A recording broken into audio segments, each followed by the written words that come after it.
is a pathological fucking liar and a dipshit.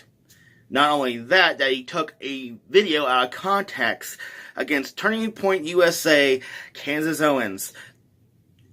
Let's get into it. The parking lot, they say an armed bystander. That's so cool.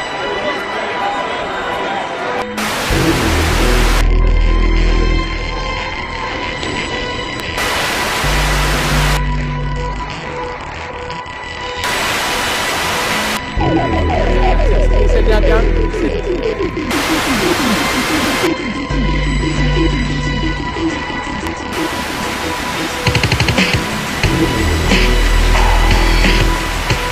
Smelled the bullshit a mile away when I first saw the story.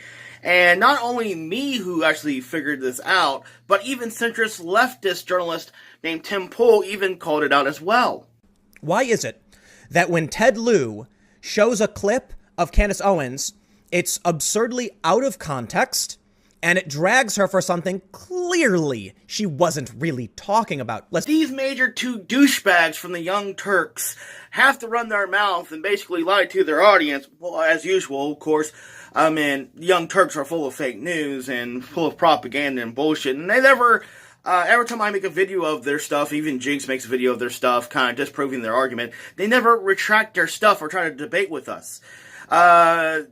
Again, they're fucking cowards, so it doesn't surprise me. This closeted homosexual, of course my gaydar is going pling, took Kansas Owens' words and mixed it around to make it sound like, and basically lied to his audience as usual, just like the Young Turks. Misconceptions. Highly misconceptions. Ted Lieu is a pathological liar and basically a bastard for basically taking something out of context and basically mixing it up to try to make her look like she's a negative, bad person. And clearly that's not the case. She was mentioning about nationalism. What's the difference between nationalism and what Hitler was doing was completely the opposite. And it's a whole long video conversation between what's the difference between nationalism and ethno-nationalism. There's a huge thing. Hitler was more of an ethno-nationalist, socialist than anything else. He wanted Germany to be everywhere. But you know what?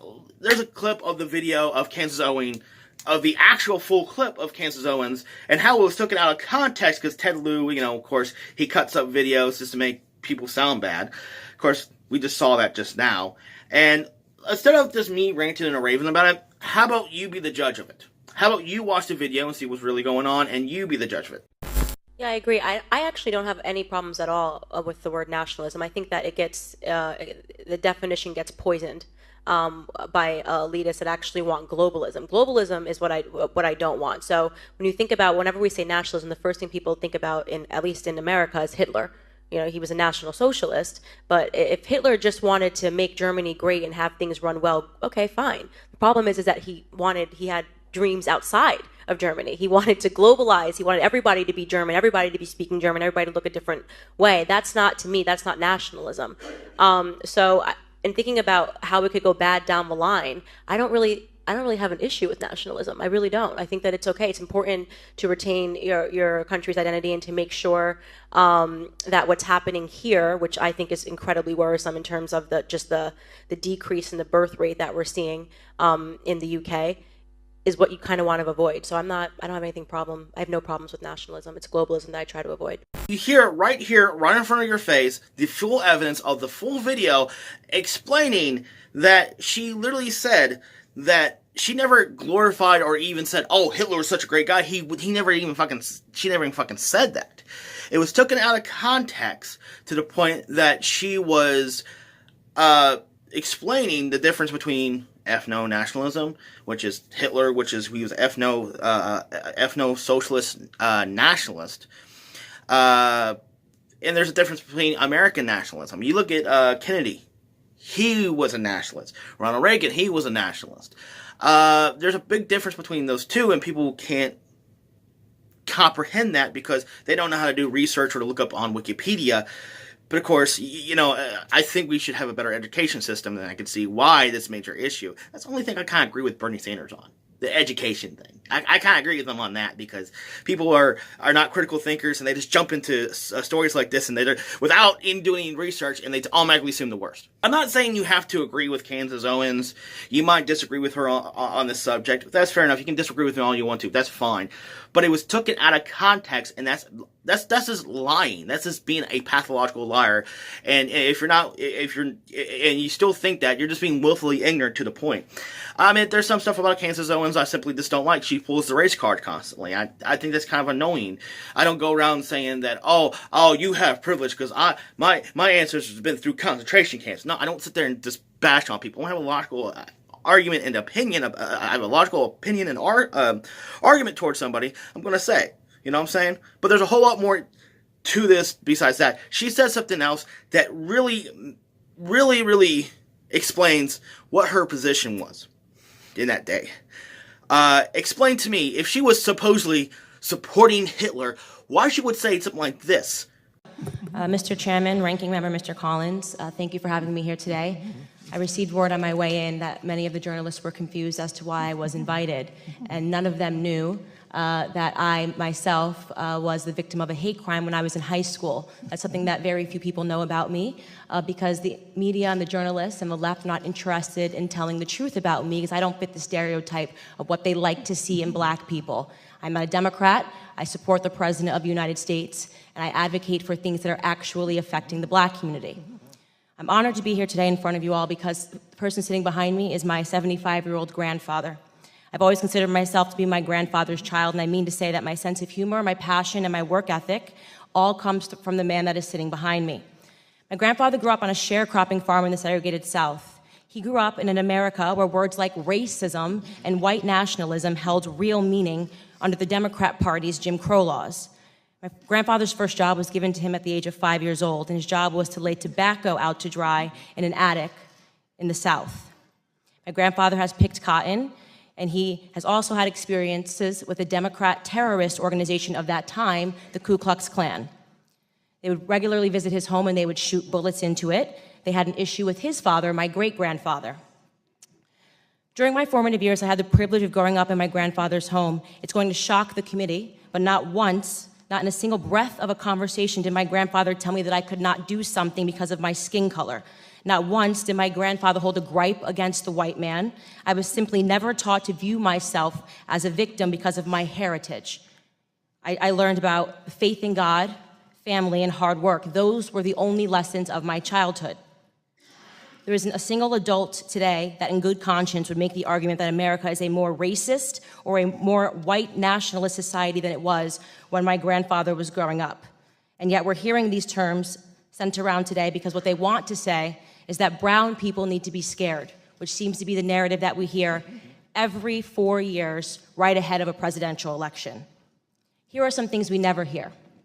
75% of the black boys in California don't meet state reading standards. In inner cities like Baltimore, within 5 high schools and 1 middle school, not a single student was found to be proficient in math or reading in 2016. The single motherhood rate in the black community, which was at 23% in the 1960s when my grandfather was coming up, is at a staggering 74% today. I am guessing there will be no committee hearings about that. There are more black babies aborted than born alive in cities like New York, and you have Democrat Governor Andrew Cuomo lighting up buildings to celebrate late-term abortions. I could go on and on. My point is that white nationalism did not do any of those things that I just brought up. Democrat policies did. Let me be clear. The hearing today is not about white nationalism or hate crimes. It's about fear-mongering, power, and control.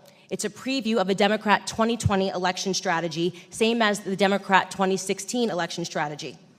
They blame Facebook, they blame Google, they blame Twitter. Really, they blame the birth of social media, which has disrupted their monopoly on minds. They called this hearing because they believe that if it wasn't for social media, voices like mine would never exist, that my movement Blexit, which is inspiring black Americans to leave the Democrat Party, would have never come about. And they certainly believe that Donald Trump would not be in office today. Looking on the next thing to focus on now that the Russian collusion hoax has fallen apart. What they won't tell you about the statistics and the rise of white nationalism is that they've simply changed the data set points by widening the definition of hate crimes and upping the number of reporting agencies that are able to report on them. What I mean to say is that they're manipulating statistics.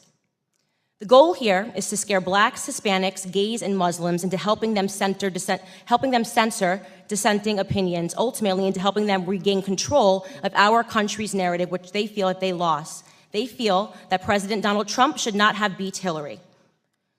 If they actually were concerned about white nationalism, they would be holding hearings on Antifa, a far-left, violent, white gang who determined one day in Philadelphia in August that I, a black woman, was not fit to sit in a restaurant. They chased me out. They yelled race traitor to a group of black and Hispanic police officers who formed a line to protect me from their ongoing assaults. They threw water at me. They threw eggs at me. And the leftist media remained silent on it. If they were serious about the rise of hate crimes, they may perhaps be examining themselves and the hate that they have drummed up in this country.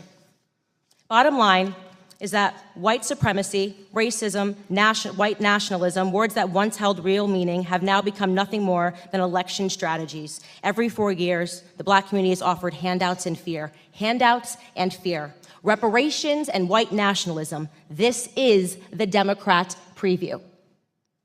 Of course, society is not perfectible. We've heard testimony of that today. There are pockets of evil that exist, and those things are horrible, and they should be condemned.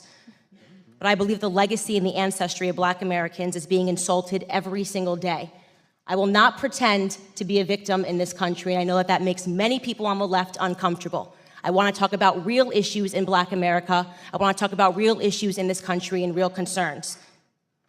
The biggest scandal, this is my last sentence, in American politics is that Democrats have been conning minorities into the belief that we are perpetual victims, all but ensuring our failure. Racial division and class warfare are central to the Democrat Party platform. They need blacks to hate whites, the rich to hate the poor, and soon enough it'll be the tall hating the short. It's definitely fucking true. Every time that these crooked politicians come up with these crappy, dumbfounded policies that don't fucking work, they want to distract from everybody else by trying to cause a racial divide or a divide from other people by ideology, or they're trying to do a divide from each other just because it's more of a distraction to hide their bullshit, and they've been doing it for the longest fucking time. And Kansas Owens is coming out saying this and telling you the fucking truth, and you're blind to it. And then you got a fucking Ted Lieu who fucking lies through his teeth, took a video out of context, and basically just tries to lie to you. I'm more mad at the people who lied to me compared to the people who are saying, because I can tell them the whole harsh truth, that even if I like it or not. So, I have a question. Who you would trust? An asshole who won't lie to you, who tell you the harsh, honest truth, or a sweet, beautiful lie? That's my question here. But you guys have a fantastic one. God bless America.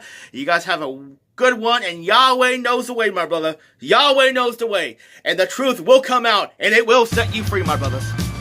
Bye.